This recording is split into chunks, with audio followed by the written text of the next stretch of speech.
अशा पद्धतीचा question number 3 हा लेंदी आहे, मोठा आहे, 15 मार्काचा आहे. तो सोडू नका.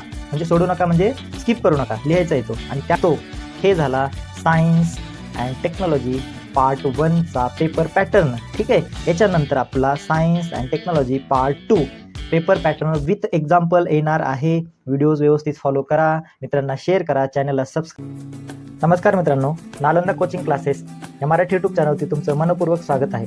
आपण या व्हिडिओमध्ये विज्ञान व तंत्रज्ञान भाग 1 किंवा सायन्स अँड टेक्नॉलॉजी पार्ट 1 या विषयाचा बोर्ड परीक्षा 2026 साठी कशा पद्धतीने क्वेश्चन पेपरचा पॅटर्न असतो तर तो बघणार आहे. व्हिडिओ शेवटपर्यंत नक्की बघा, मित्रांना शेअर करा, व्हिडिओ आवडत असेल तर लाईक करा आणि चॅनलला सबस्क्राईब करायला विसरू नका.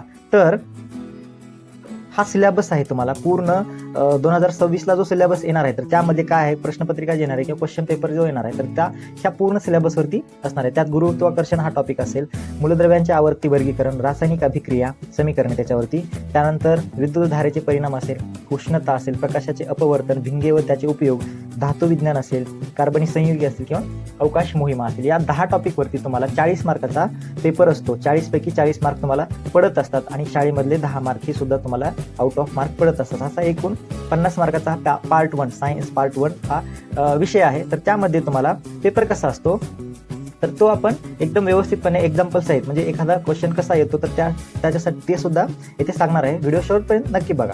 ठीक आहे. अशा पद्धतीने तुम्हाला स्टार्टिंगला पेपरवरती हे विज्ञान व तंत्रज्ञान भाग 1 ह्याच्यावरती तुम्हाला रूल किंवा त्यालाच म्हणतो आपण सूचना झालेल्या आहे तर सूचना दिलेल्या असतात. तर त्या सूचना काय तर तुम्हाला सगळे प्रश्न सोडवायचे आहेत. त्यानंतर कॅल्क्युलेटरचा वापर करायचा नाही. परत एक महत्त्वाचा प्रश्न आहे की सूचना आहे त्यात प्रश्न क्रमांक 1 जो आहे योग्य पर्याय निवडा. तर तो जो प्रश्न आहे तुम्ही पहिल्यांदा जो प्रश्न लिहाल किंवा त्या पहिल्यांदा जे उत्तर लिहाल ते उत्तर फायनल कन्सिडर करण्यात येईल. त्याच्यानंतर तुम्ही कितीही उत्तर लिहा ते उत्तर तुमचे गृहीत धरण्यात येणार नाही. पहिल्यांदा जे चुकलं ते चुकलं, पहिल्यांदा जर बरोबर आलं तर बरोबर आलं, तेच तुम्हाला मार्क त्याचे भेटणार आहे. त्यानंतर जिथे गरज आहे तिथे शास्त्रीय व तांत्रिक दृष्ट्या योग्य आकृत्या काढा आणि त्या आकृत्यांना काय करायचे तुम्हाला नावे द्यायचे. नुसते आकृती काढून सोडून पळून द्यायचं नाही तर त्या आकृत्यांना नावे व्यवस्थित द्यायचे. ओके. आता येतो ऍक्च्युअलमध्ये तुमची प्रश्नपत्रिका.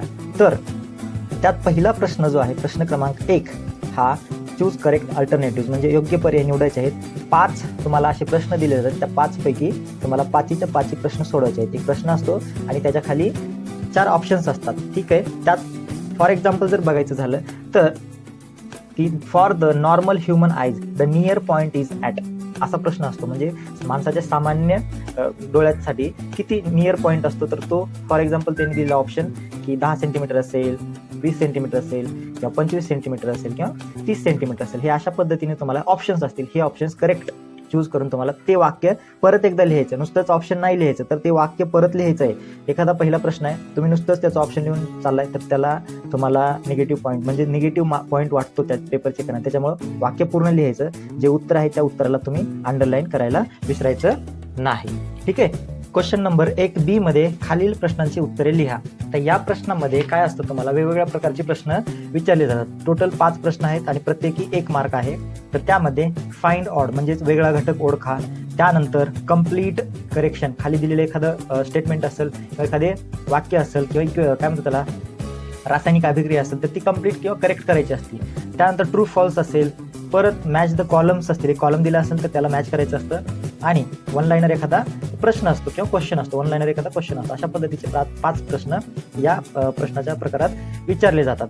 त्यानंतर आहे क्वेश्चन नंबर 2. क्वेश्चन नंबर 2 जो आहे तर ते तुम्हाला शास्त्रीय कारणे लिहायची असतात. म्हणजे एकूण किती तर तुम्हाला याच्यापैकी 2 प्रश्न लिहायचे आहेत. 3 त्यांनी दिलेले असतात. त्या 3 पैकी तुम्हाला 2 प्रश्न व्यवस्थितपणे लिहायचे असतात. तर त्यामध्ये काय आहे तर एक प्रश्नाला मार्क आहेत 2 म्हणजे 4 मार्काचा हा प्रश्न आहे. क्वेश्चन नंबर 2 काय सॅम्पल प्रश्न तर जे तारे आहेत ते तारे चमकताना आपल्याला दिसत असतात है ना, स्टार ट्विंकल्स करत असताना आपल्याला दिसत असतात. पण जे प्लॅनेट आहेत तर ते दिसत नाहीत. हे एक ह्याचं शास्त्रीय कारण द्यायचं. अशा पद्धतीचा प्रश्न परीक्षेला येऊ शकतो. पुढं आहे तुम्हाला की क्वेश्चन नंबर 2 मध्ये B तर हा प्रश्न जो आहे तर खालील प्रश्नांची उत्तरे लिहायची आहेत.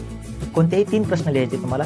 टोटल 5 प्रश्न दिलेले असतात. त्या 5 पैकी 3 लिहायचे आहेत आणि त्या प्रत्येकाला 2 मार्क आहेत. म्हणजे एकूण 6 मार्काचा हा प्रश्न आहे. तर यात सुद्धा कशा पद्धतीचे प्रश्न असतात तर वेगवेगळ्या टाईपचे प्रश्न असतात यामध्ये. तर तुम्हाला फ्लेमिंगचा जो रूल आहे, उजव्या हाताच्या अंगठ्याचा नियम, फ्लेमिंग्स राईट हँड रूल जो आहे, तर तो प्रश्न विचारू शकतात. किंवा त्याच्यामध्ये एखादी केमिकल रिॲक्शन दिलेली असते, तर ती केमिकल रिॲक्शन तुम्हाला कंप्लीट करायची असते. किंवा शॉर्ट नोट एखादी लिहायची असते, अलॉईज असतील किंवा संयुगे असतील, याच्यावरती शॉर्ट नोट तुम्हाला लिहायची असते. क्वेश्चन नंबर हा दुसरा बी मधला झाला. तर क्वेश्चन नंबर 3 जो आहे, तर टोटल हा खूप मोठा प्रश्न आहे. किती मार्काला आहे हा? टोटल 15 मार्काचा प्रश्न आहे. त्याच्यात तुम्हाला 8 प्रश्न दिलेले असतात. इथे बघा या ठिकाणी दिसते तुम्हाला 8 प्रश्न दिलेले असतात. त्या 8 पैकी तुम्हाला 5 प्रश्न लिहायचे आहेत आणि या 5 प्रश्नाला म्हणजे प्रत्येकी एका प्रश्नाला 3 मार्क आहेत. असा हा टोटल 15 मार्काचा क्वेश्चन नंबर 3 हा खूप मोठा प्रश्न आहे. यात कशा पद्धतीचे प्रश्न असतात, तर तुम्हाला एखादा पॅसेज दिला जातो, त्या पॅसेजच्या आधारावरती प्रश्न उत्तरे लिहायचे असतात, पॅसेजच्या आधारावरती उत्तरे लिहायचे असतात. किंवा एखादा तुमचं लाईट टॉपिक आहे किंवा प्रकाश टॉपिक आहे, त्यावरती एखादं इक्वेशन येतं किंवा एखादी डायग्राम येते आणि त्या डायग्राम, त्या आकृतीच्या आधारे तुम्हाला प्रश्नांची उत्तरे द्यायची असतात. किंवा शॉर्ट त्या प्रश्नाच्या आतच म्हणजे सब प्रश्न असतो. म्हणजे क्वेश्चन नंबर 5 जो आहे, तर तो जो प्रश्न असला काय असतो, तर आन्सर द फॉलोइंग क्वेश्चन, खालीलपैकी प्रश्नांची उत्तरे लिहा खाली. तर त्यात 3 प्रश्न विचारले जातात. 5 मध्ये 3 प्रश्न अजून, ठीक आहे. अशा पद्धतीने म्हणजे एक प्रश्न 3 मार्काला आहे ना, तर तो व्यवस्थित वर्थ आहे. एकूण 15 मार्काचा प्रश्न आहे हा. खूप सोपा असतो. डिटेलमध्ये लिहायचं असतं किंवा लेंदी प्रश्न आहे म्हणून सोडून द्यायचं नाही, याच्यावरती जास्त फोकस करा.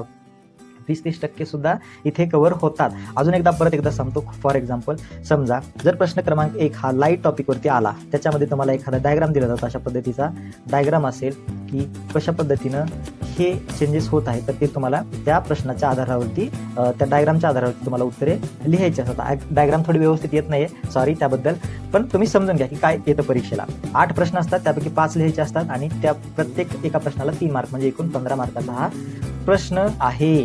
तो व्यवस्थित लक्षात घ्या. अजून परत एकदा रिपीट करतो कशा पद्धतीचा प्रश्न असतो. तर या प्रश्नामध्येच परत 3 प्रश्न उपप्रश्न तयार होतात. 3 मार्काला आहे म्हणून.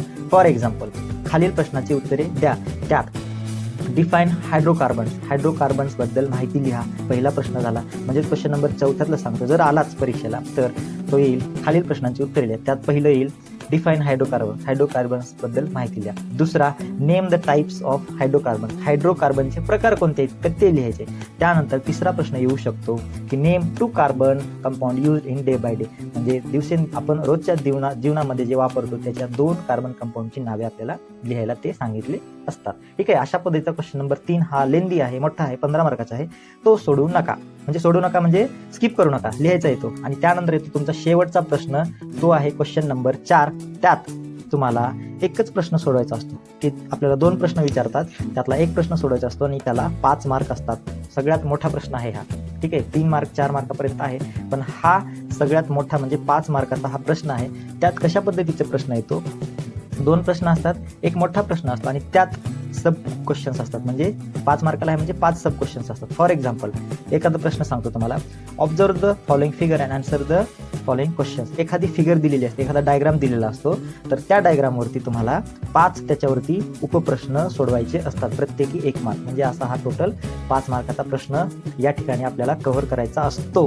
हे झाला सायन्स अँड टेक्नॉलॉजी पार्ट 1चा पेपर पॅटर्न. ठीक आहे. याच्यानंतर आपला science and technology part 2 paper pattern with example येणार आहे. व्हिडिओज व्यवस्थित फॉलो करा, मित्रांना शेअर करा, चॅनलला सबस्क्राईब करा आणि नालंदा कोचिंग क्लासेस या चॅनलला सपोर्ट करायला विसरू नका. धन्यवाद. नेक्स्ट व्हिडिओमध्ये भेटूयात.